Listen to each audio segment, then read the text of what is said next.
Assalamualaikum warahmatullahi wabarakatuh. Selamat siang, selamat sore adik-adik mahasiswa dan mahasiswi kelas karyawan, kelas ekstensi yang Bapak banggakan. Selamat bertemu kembali dengan eh, proses belajar mengajar pada mata kuliah metodologi penelitian. Pertama-tama dan yang paling utama kita sama-sama panjatkan puji dan syukur kehadirat Allah Subhanahu wa taala yang senantiasa melimpahkan rahmat, taufik, hidayah serta inayahnya kepada kita semua sehingga pada siang hari ini kita bisa bersama-sama berkumpul dan dipertemukan dalam proses belajar mengajar pada semester 6, lebih spesifik pada mata kuliah metodologi penelitian. Mudah-mudahan pada pertemuan kita hari ini kita semua selalu diberikan kesehatan dan juga keselamatan dari segala macam mara bahaya dan macam penyakit, dan semoga juga dimudahkan dalam menyerap berbagai ilmu, terutama khususnya ilmu yang akan kita pelajari, yakni metodologi penelitian. Salawat serta salam semoga tetap dicurahkan kepada junjungan kita Habibana wa Nabiyana Muhammad Sallallahu Alaihi Wasallam, pada keluarga, sahabat dan tabi'innya serta seluruh umatnya yang selalu taat patuh terhadap ajaran beliau yang insya Allah mudah-mudahan termasuk kita di antaranya. Baik mahasiswa, mahasiswi semester 6 yang Bapak banggakan, setelah kemarin pelaksanaan ujian tengah semester ya, kita salah satu capaian pembelajaran learning outcome pada semester atau pada mata kuliah ini adalah salah satunya seluruh mahasiswa mahasiswi harus sudah mampu membuatkan proposal penelitian sebagai persiapan untuk seminar proposal penelitian. Nah, sebelum proposal penelitian memang nanti ada pengajuan judul. Tetapi jika proposal penelitian ini dilakukan dengan langkah yang benar, saya kira proses pengajuan judul dengan latar belakang masalah yang kemarin kita sudah sampaikan, saya kira tim DBBTA dan Kaprodi tidak cukup rumit untuk meng-ACC ajuan judul penelitian Anda, sehingga proposal yang saat ini kita persiapkan mudah-mudahan sesuai adanya dengan ajuan yang diusulkan oleh Bapak dan Ibu semua di kelas karyawan ini ya. Nah, adapun untuk proposal yang harus dipersiapkan setelah kemarin kita memahami bagaimana penelitian ilmiah dan penelitian bisnis. Nah, sekarang kita persiapkan untuk proposal. Untuk sistematika proposal terdiri dari judul ya, kemudian bab 1 pendahuluan yang terdiri dari latar belakang masalah, rumusan masalah, tujuan penelitian, manfaat penelitian. Kemudian bab 2 terdiri dari tinjauan pustaka, latar belakang, kerangka berpikir dan hipotesa untuk penelitian kuantitatif. Kalau untuk penelitian kualitatif itu preposisi ya. Kemudian bab 3 metodologi penelitian. Dalam sistematika proposal ini setiap pokok bahasan termasuk sub judul itu dijadikan poin ya, jadi diabaikan saja.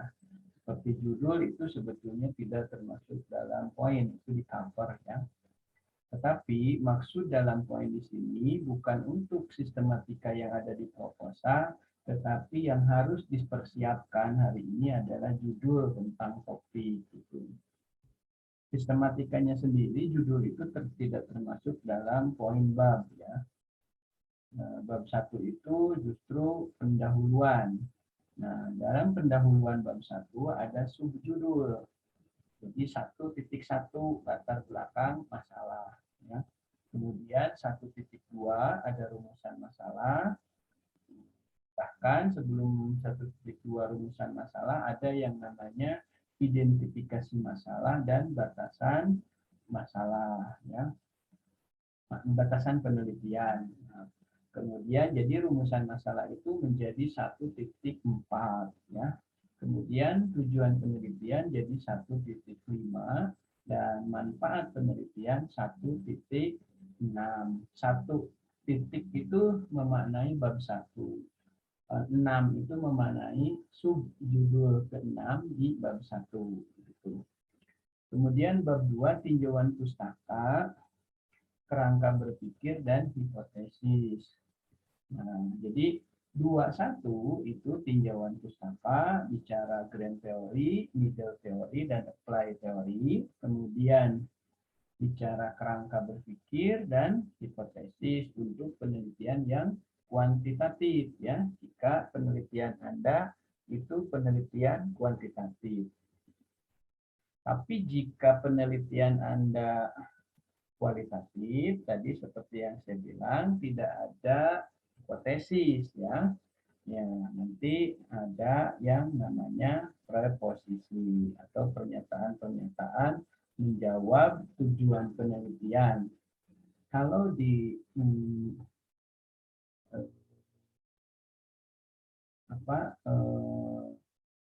merupakan harapan itu ya, merupakan harapan sesuai dengan tujuan penelitian.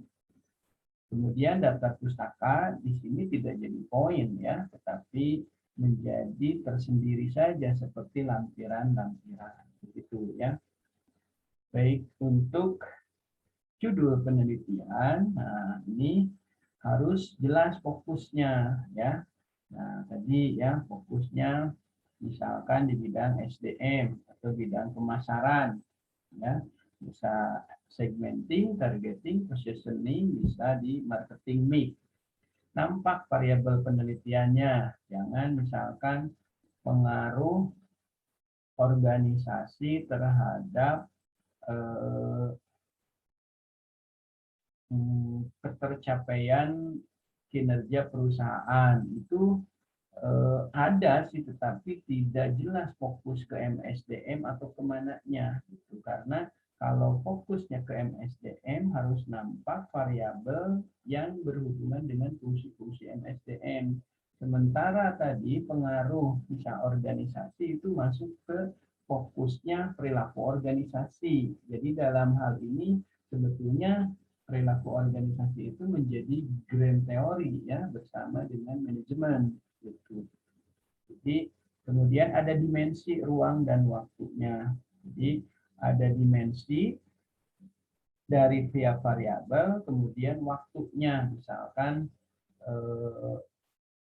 kalau di keuangan itu misalnya pengaruh capital adequacy ratio terhadap aktiva produktif dan implikasinya terhadap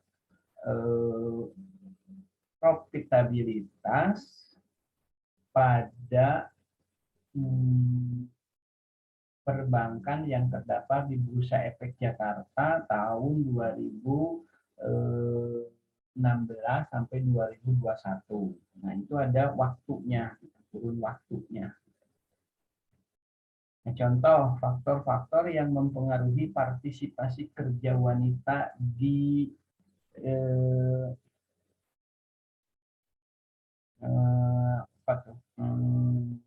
dinas Kominfo gitu ya. Kalau ini misalnya ya, tetapi dinas kemarin kan kita sudah sepakat untuk tidak dijadikan sebuah lokus atau objek penelitian ya. Gitu. Misalnya faktor-faktor yang mempengaruhi partisipasi kerja wanita di UMKM atau gapoktan wanita kampung makmur misalkan begitu ya, Sumedang misalkan. Atau contoh pengaruh kualitas SDM, tingkat upah dan jaminan sosial terhadap produktivitas karyawan di CP Kampung Karuhun Sumedang misalkan. Di sini jelas ya fokusnya ini di manajemen SDM. Nampak variabelnya kualitas SDM, tingkat upah, dan jaminan sosial. Ada dimensinya, ada kualitas SDM, misalkan bicara tentang kuantitatif, kualitatif, atau kualitas bicara tentang motivasi, bicara tentang di dalamnya ada yang mengatakan dimensi dari kualitas ini tentang attitude, kerjasama tim, dan lain. Tergantung teori mana nanti yang dipakai oleh Anda. Ya.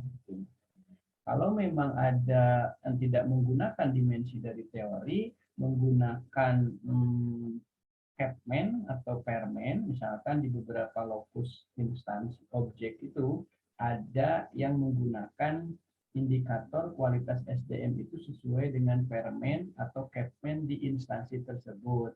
Bisa saja menggunakan dimensi menurut Perman, Capman, undang-undang. Nah, ya, bisa saja tidak menurut teoritis. Nah, itu justru lebih operasional karena kualitas SDM seperti itu dituntut standarnya dilakukan setiap waktu dan setiap saat oleh instansi atau perusahaan tersebut karena itu sudah menyangkut peraturan standar ya yang biasa, yang baku, yang harus dilakukan. Kemudian tingkat upah. Nah, tingkat upah itu menyangkut misalkan golongan-golongan ya. Golongan, tingkatan, karena di situ tingkat upah di sini bisa saja berdasarkan dengan golongan dan jabatan yang dimilikinya. Itu dimensinya misalkan. Dan jaminan sosial terhadap produktivitas karyawan. Nah, ini variabel Y-nya produktivitas karyawan. Ini sudah merupakan sebuah judul penelitian dengan fokus yang jelas, variabelnya ada, dimensinya ada, waktunya juga ada, ya.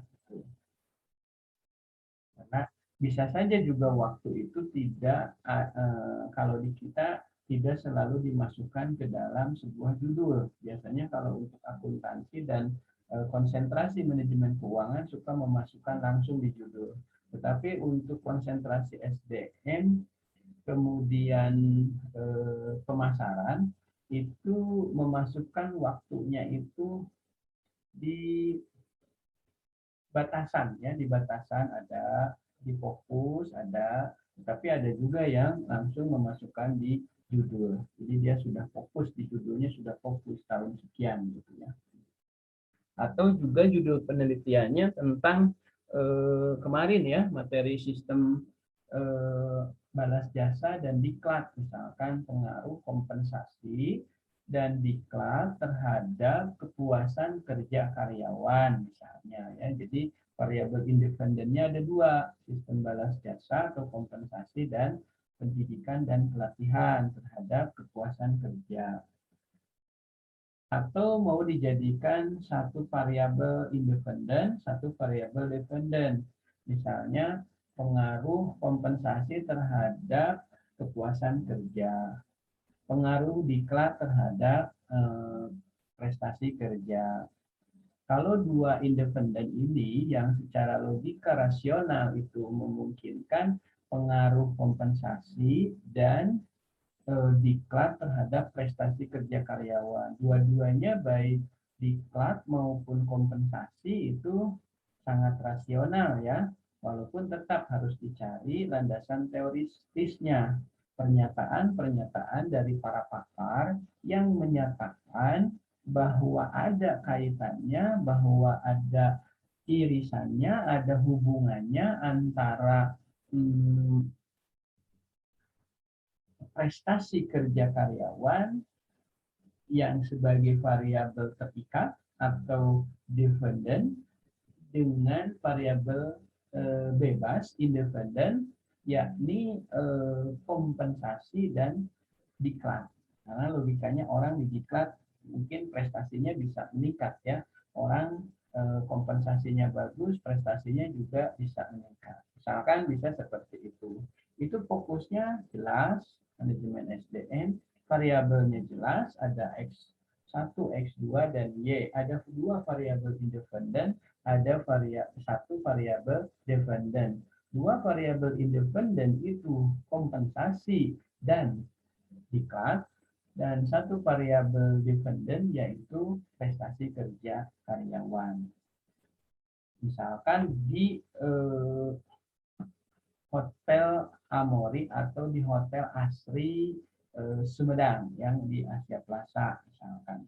Jadi diklat room kemudian diklat bartender, diklat waiter, waitress, kemudian ya room boy atau room girl itu juga ada diklatnya. Kemudian kompensasi, maka prestasi kerja itu akan bagus sehingga pelayanan bagus akan menimbulkan kepuasan pelanggan dan pelanggan yang loyal ya, loyalitas gitu ya. Kemudian juga saat loyalitas membeli kembali maka akan didapat perolehan laba. Ini salah satu judul penelitian tadi sudah kita jelaskan. Kemudian latar belakang masalah. Di latar belakang masalah kita harus memberikan pertama adalah gambaran umum fenomena ya yang didukung dengan data. Ini berupa empiris ya. Kemudian adanya permasalahan atau ada gap antara sesuatu yang perlu diungkap lebih jauh dari short question ya, dari gambaran yang dipaparkan di atas. Permasalahan harus logis, masuk akal dan faktual. Jadi harus kekinian, jangan data empiris yang terjadi ini merupakan data 20 tahun yang lampau. Nah, ini juga tidak faktual ya.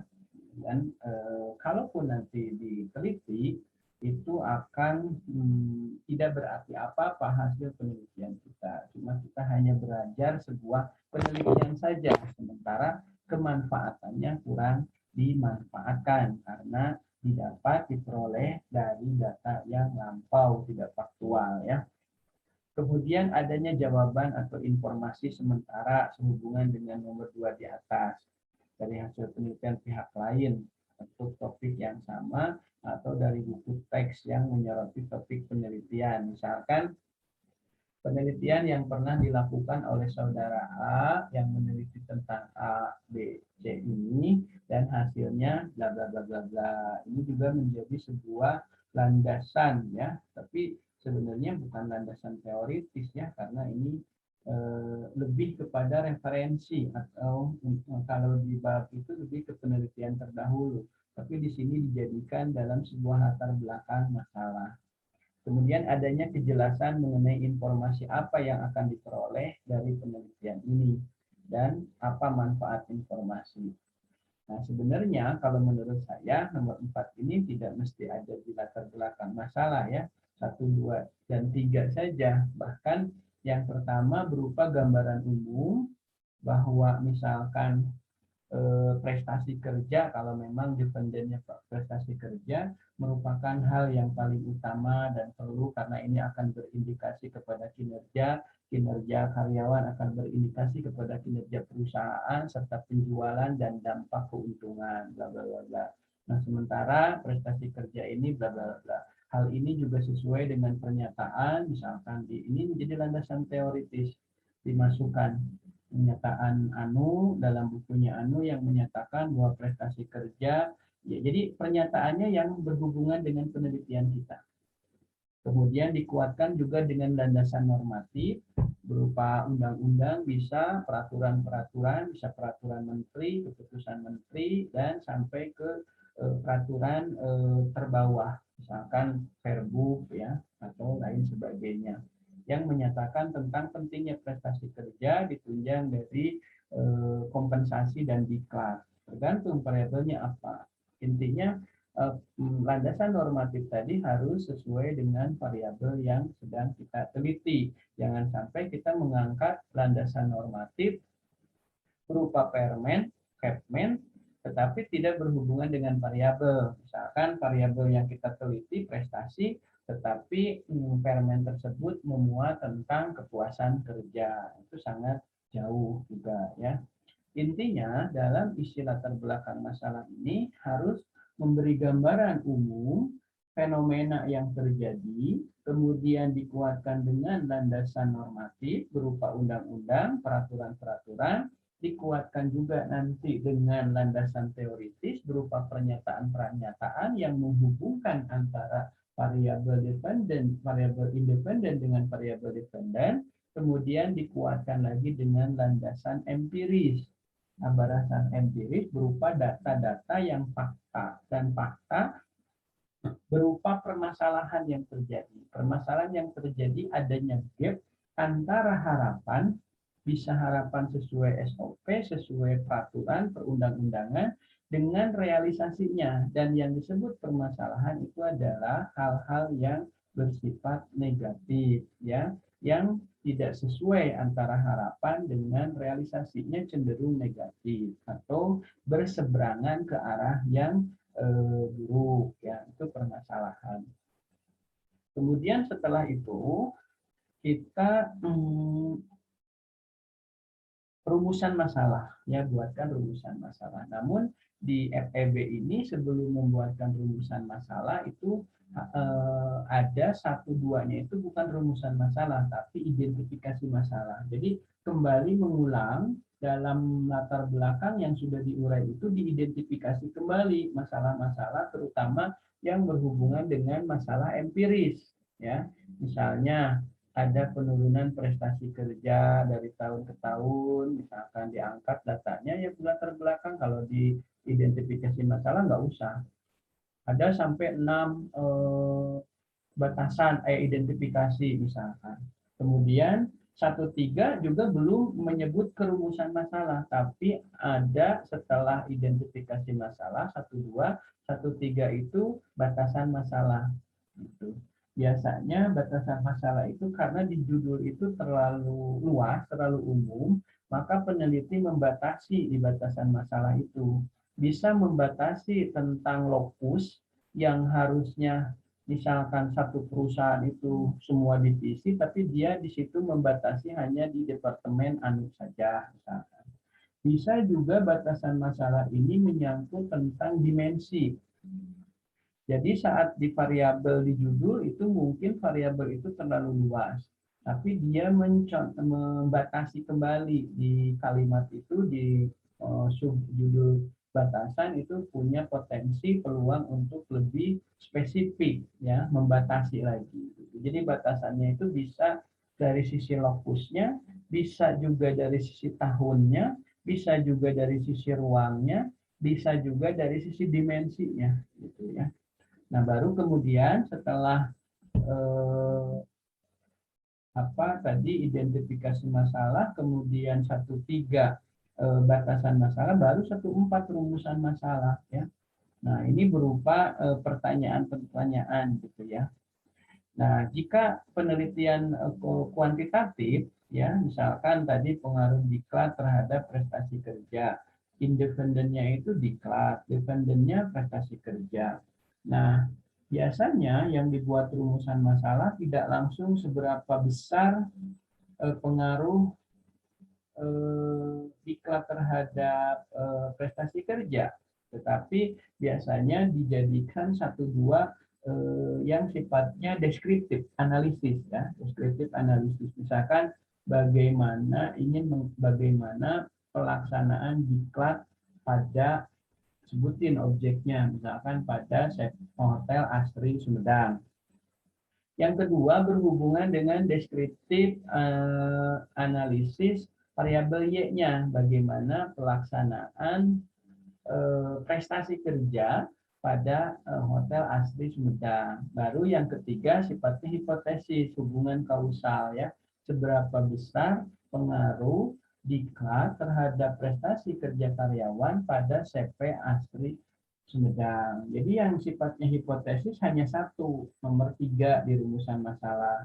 Rumusan masalah nomor 1 dan 2 itu hanya bersifat deskriptif analisis, jadi bukan hipotesis. Jadi nanti di bab 2 hipotesisnya diduga ada pengaruh diklat terhadap prestasi kerja karyawan. Itu saja, tidak ada poin 1-2-nya itu tidak harus hipotesis karena rumusan atau research question-nya itu bukan berupa kausal, bukan berupa hipotesis ya, bukan berupa hipotesis gitu. Begitu ya. Nah, mirip di slide ini bagaimanakah pengaruh iklan terhadap penjualan? Oh, bukan, ini juga bukan ya. Jadi contoh-contoh seperti ini di FEB, STIE atau Fakultas Ekonomi Bisnis di UNSAP ini tidak seperti ini ya. Abaikan saja. Kadang-kadang ini materi tidak terlalu. Jadi di apa tuh dipelajari, dipahami apa yang tadi saya sampaikan saja ya. Kemudian tujuan penelitian. Tujuan penelitian ini berisi pernyataan mengenai kegiatan yang akan dikerjakan. Nah, biasanya menjawab rumusan masalah tadi ya. Jika ini abaikan saja ya contoh yang ada di slide. Jika tadi contoh yang saya sebutkan rumusan masalahnya adalah bagaimana pelaksanaan diklat pada Hotel Asri Sumedang. Yang kedua, bagaimana prestasi kerja pada Hotel Asri Sumedang. Yang ketiga, seberapa besar pengaruh diklat terhadap prestasi kerja karyawan pada CP Asri Sumedang. Ada 3 ya, berarti tujuan penelitiannya pun ada 3. Yang pertama, menjawab rumusan masalah yang pertama. Jadi tujuan penelitian yang pertama menjawab rumusan masalah yang pertama. Rumusan masalah yang pertama adalah bagaimana pelaksanaan pendidikan dan pelatihan pada CP atau di CP Asri Sumedang atau di Hotel Asri Sumedang. Nah, berarti tujuannya yang pertama ingin mengetahui bagaimana pelaksanaan diklat di Hotel Asri Sumedang. Yang kedua, tujuan penelitian yang kedua menjawab rumusan masalah penelitian yang kedua tadi. Nah, rumusan masalah yang kedua itu adalah deskriptif analisis juga. Bagaimana prestasi kerja karyawan pada Hotel Asri Sumedang. Maka tujuan penelitiannya berarti ingin mengetahui bagaimana prestasi kerja karyawan di Hotel Asri Sumedang. Itu ya rumusan masalahnya. Dan tujuan penelitian yang ketiga menjawab juga rumusan masalah yang ketiga. Nah, rumusan masalah yang ketiga itu bersifat hipotesis, hubungan kausal ya. Nah, apa rumusan masalah yang ketiga? Seberapa besar pengaruh diklat terhadap prestasi kerja karyawan di Hotel Asri Sumedang. Maka rumusan masalah tujuan penelitiannya yang ketiga ingin mengetahui seberapa besar pengaruh, jadi matching ya antara rumusan masalah dengan tujuan. 3, kalau 4, itu ya. Karena berisi pernyataan mengenai kegiatan yang akan dikerjakan dalam penelitian ini, lebih simpelnya itu menjawab rumusan masalah yang sudah ditentukan di subjudul sebelumnya. Kemudian manfaat penelitian ya, ini menjadi 16 ya. Subjudul ke-6 di bab 1.6 manfaat penelitian. Nah, kalau ini lumrah ya, hampir semua rata-rata. Jadi ada manfaat akademis, ada manfaat praktis. Manfaat akademis sebagai perluasan wawasan bagi para pihak yang berkepentingan pada topik yang sama atau pemanfaatan atas teori tertentu. Artinya apa? Bagi institusi perguruan tinggi ini manfaat. Kemudian bagi tim akademisi peneliti yang lainnya juga bisa bermanfaat. Bisa menjadi referensi, bisa menjadi kajian, bisa menjadi bahan pertimbangan untuk penelitian berikutnya. Kemudian manfaat praktis ini lebih kepada praktisi ya. terutama lokus tempat kita penelitian, memberi informasi mengenai faktor apa yang penting dan yang harus ditingkatkan melalui saran-sarannya, ya, dirubah agar tujuan lembaga daerah bisa tercapai. Praktis juga tidak hanya untuk perusahaan tempat lokus kita penelitian, bagi perusahaan sejenis yang memang merasa akan pentingnya hasil penelitian ini juga pasti ada manfaatnya, dan ini merupakan manfaat praktis. Nah, itu bab 1 itu beres sampai di situ, ya. Nah, kemudian masuk bab 2 di proposal itu, tinjauan pustaka, kerangka berpikir, dan hipotesis. Nah, kemudian muncul 2.1 gitu ya, kajian teori. Nah, ini tuh berisi referensi yang memberi penjelasan seputar permasalahan yang ada yang berkaitan dengan variabel. Jadi harus dijelaskan dalam tinjauan pustaka. Wajibnya itu adalah yang pertama tadi, diklat itu apa menurut para ahli, ya, di buku apa gitu ya, dicatat hati-hati dalam penulisannya. Misalkan dalam menurut Anwar Prabu Mangkunegara 2017 halaman 61 mengemukakan bahwa diklat merupakan adalah bla bla bla bla bla bla. Kemudian menurut Melayu Hasibuan 2000, dan buku referensi yang dipakai harus maksimal 10 tahun ke belakang. Jadi kalau sekarang 2021 berarti 2011 ya maksimal. 2010 ke sana, 2009, 2008 jangan dipakai, jangan digunakan, ya. Nah, itu untuk referensi. Kemudian dikaji juga tentang referensi dari prestasi kerja, ya. Misalkan prestasi kerja menurut Sudarmayanti 2016 halaman 34, prestasi kerja itu adalah bla bla bla bla bla. Kemudian cari lagi, minimal buku jangan 1, harus lebih dari 5, ya, gitu ya. Nah, tinjauan pustaka untuk setiap variabel itu wajib, ya, jangan sampai yang jadi variabel malah tidak ada dalam tinjauan pustaka. Misalkan judulnya tadi diklat terhadap prestasi kerja karyawan, malah Anda mendefinisikan di tinjauan pustaka tentang kepemimpinan, tentang penempatan kerja, itu tidak ada berhubungan dengan penelitian kita. Kalaupun ada ke atas, itu kita ini bicara tentang grand theory.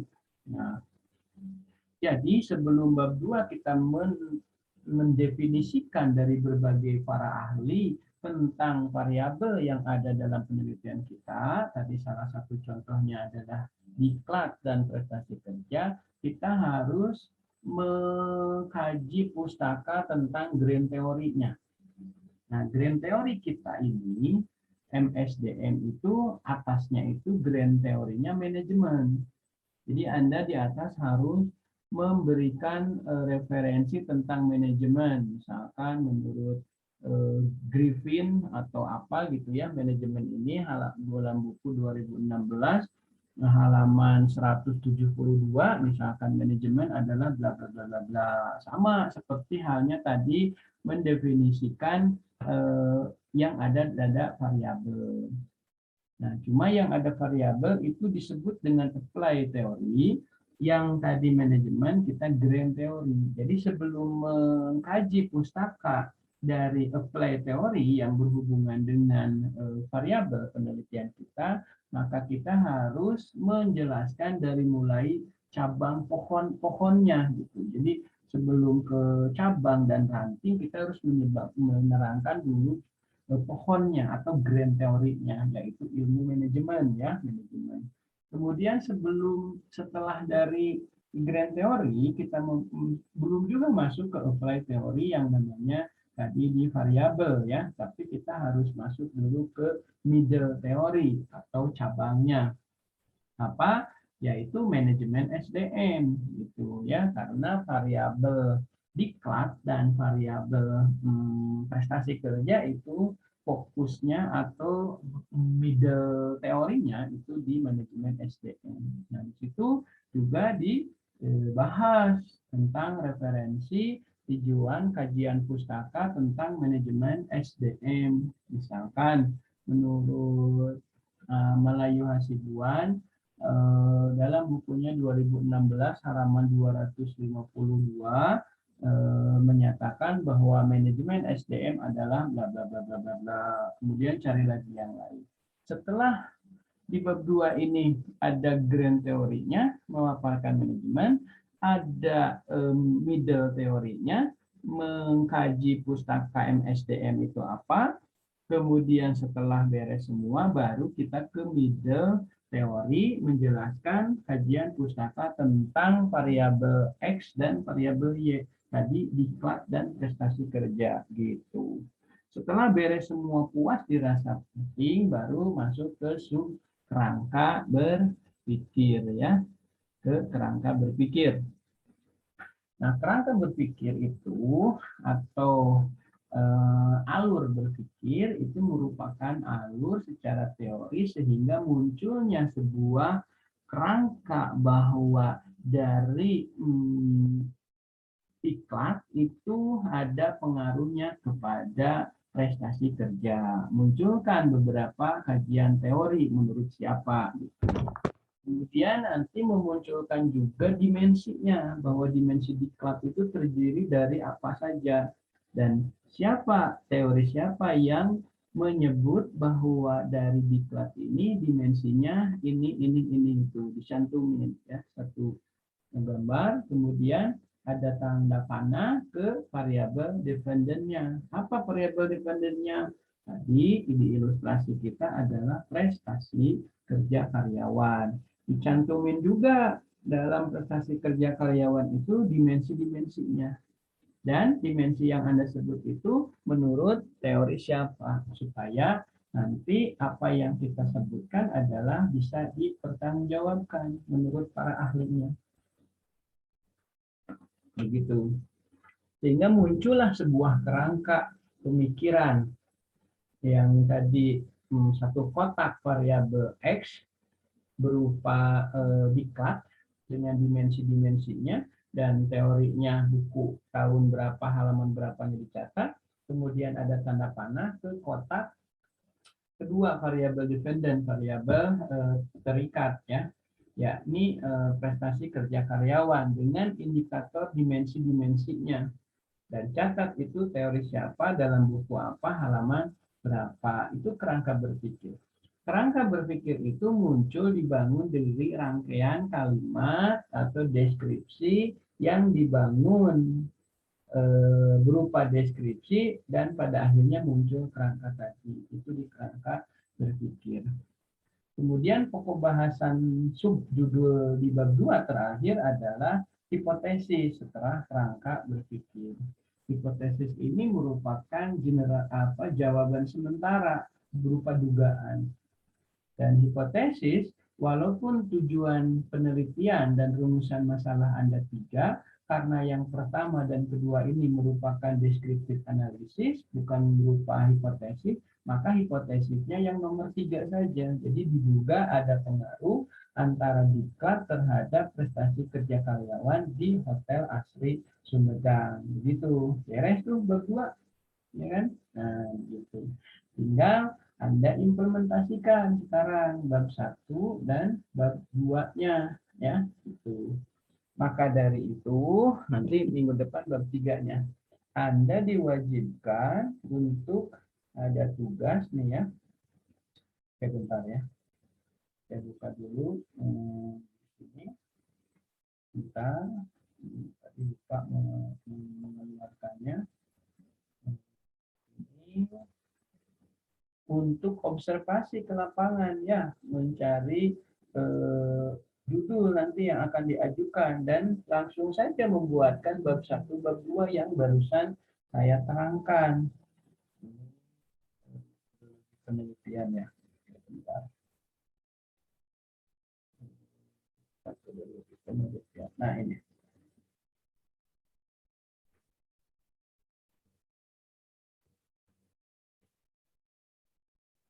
Bentar dulu, ini tugasnya. Jadi Anda itu harus melakukan observasi dulu sebelum kita bisa membuatkan sebuah proposal. Barusan baru bab 1 sampai bab 2 ya. Nah, cuma minggu sekarang Anda ada tugas ini ya. Bentar. Nah, saya share screen dulu. Ini tugasnya. Maksudnya kalau tugasnya ini hanya salah satu contoh format saja ya. Jadi Anda coba mendatangi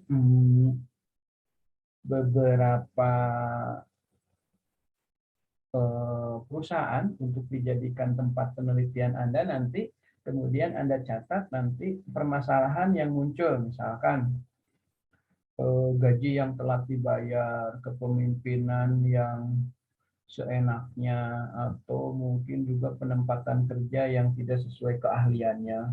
Asal kenal dengan pemimpin, asal saudara atau apa, mereka ditempatkan di tempat yang mereka inginkan. Misalnya, ya itu kan permasalahan. Kemudian masalah lain lagi, kalau ada diklat jarang diberikan kepada yang semestinya ikut diklat. Kadang cenderung orang yang diklat itu saja. Itu catat saja permasalahan-permasalahan di sini. Kemudian jaminan hari tua belum ada, gitu kan? Sehingga nanti dari permasalahan ini kita bisa menentukan judul yang tepat dan cocok untuk penelitian Anda. Itu ya. Minggu depan dibahas saja, dikirimkan lewat WA saya, nanti kita carikan misalkan minta misalkan permasalahan yang terjadi misalnya di CIM Niaga, tidak adanya pembinaan terhadap karyawan baru, maksudnya belum ada orientasi, begitu karyawan baru masuk langsung dilepas begitu saja seolah-olah sudah bisa, misalnya ya, kalau memang di CIM terjadi seperti itu. Tapi kalau jangan berani-berani menulis permasalahan seperti itu, nanti bisa jadi salah ya dan fitnah. Kemudian misalnya lagi saat kita funding misalkan di CIM Niaga, kita tidak didampingi oleh senior sehingga kita dilepas begitu saja misalnya ya, atau misalkan pemimpin selalu ingin kerja kita tahu beres tanpa memberikan contoh dan suri toladan dari dia. Kemudian berarti kalau permasalahan itu nanti variabel penelitiannya pasti kepemimpinan kan gitu. Kalau variabelnya tadi tentang apa tuh tidak ada pembinaan, tidak ada orientasi, berarti diklat tuh variabelnya. Kemudian gaji selalu telat dibayar atau kadang-kadang tidak memperhitungkan tentang mau sarjana, mau magister, mau SMA, gajinya sama saja 1 kali UMR. Nah ini juga misalnya menjadi permasalahan kan. Kemudian tugas-tugas tertentu yang menyita spesifikasi pekerjaan yang rumit, tetap saja sama gajinya dengan staf yang lain. Catat saja, berarti permasalahan yang barusan cocok untuk variabel kompensasi kan.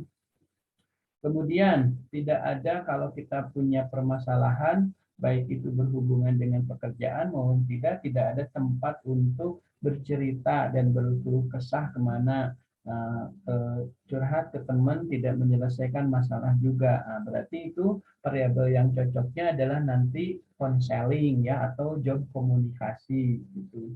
Kemudian masih terjadi rekrutmen yang tidak sesuai dengan harapan dan keinginan awal. Jadi orang yang asal kenal dengan atasan bisa kerekrut. Nah, itu berarti variabel yang cocok adalah rekrutmen tuh, rekrutmen gitu ya. Jadi catat saja dulu Anda observasi ke lapangan, mencari beberapa hal permasalahan sehingga nanti saat mau dijadikan judul Anda sudah punya bahan begitu ya. Begitu nih, ini tugasnya dan silakan difotokan dulu ya. Enggak ini sebelum, nah ini silakan kalau mau difotokan. Oke, kalau sudah dan silahkan di print ya. Atau kalau masih kurang jelas juga silahkanlah nanti bisa minta dikirim sama saya ke grup kelasnya ya. Itu. Jadi minggu depan silahkan sudah tuangkan ke dalam bab 1 dan bab 2 sambil kita menunggu presentasi dari atau pemaparan tentang penerangan dari bab 3, yakni metodologi penelitian. Sehingga sampai akhir pertemuan nanti UAS, Anda sudah siap dan mampu membuatkan sebuah proposal penelitian. Nah, jika judul proposal ini sudah bagus, kemudian judul penelitian Anda di ACC, saat nanti semester 8 kan Anda udah nggak susah payah lagi membuatkan dari awal. Tinggal itu aja langsung bimbingan kan. Nah, bagi teman-teman yang tidak mengikuti kan nanti keteter ya. Kalau kita yang mengikuti sudah punya bahan ya gitu untuk dijadikan sebuah penelitian nanti di semester 8. Baik Bapak Ibu, semester 6 yang Bapak banggakan, saya kira untuk pertemuan hari ini cukup sampai di situ. Sini ya, untuk penyiapan proposal bab 1 bab 2 silahkan bisa diimplementasikan. Sebelumnya Anda melakukan observasi dulu di setiap perusahaan untuk kira-kira Anda akan bisa lakukan penelitian dan hasilnya tuangkan ke dalam form tadi yang sudah Anda foto di video ini, atau nanti mungkin bisa di-share juga kalau Anda mau di grup WA kelas ya. Dan mohon maaf apabila ada banyak kekurangan, kesalahan, dan kesilapan dalam penyampaian. Kalau benar, itu pasti barang tentu datang dari Allah. Dan kalau salah, itu sudah pasti juga karena kebodohan, kehilapan, dan kesalahan dosen sebagai manusia biasa. Baik, mohon maaf. Akhirul kalam. Wabillahi taufiq wal hidayah. Assalamualaikum warahmatullahi wabarakatuh.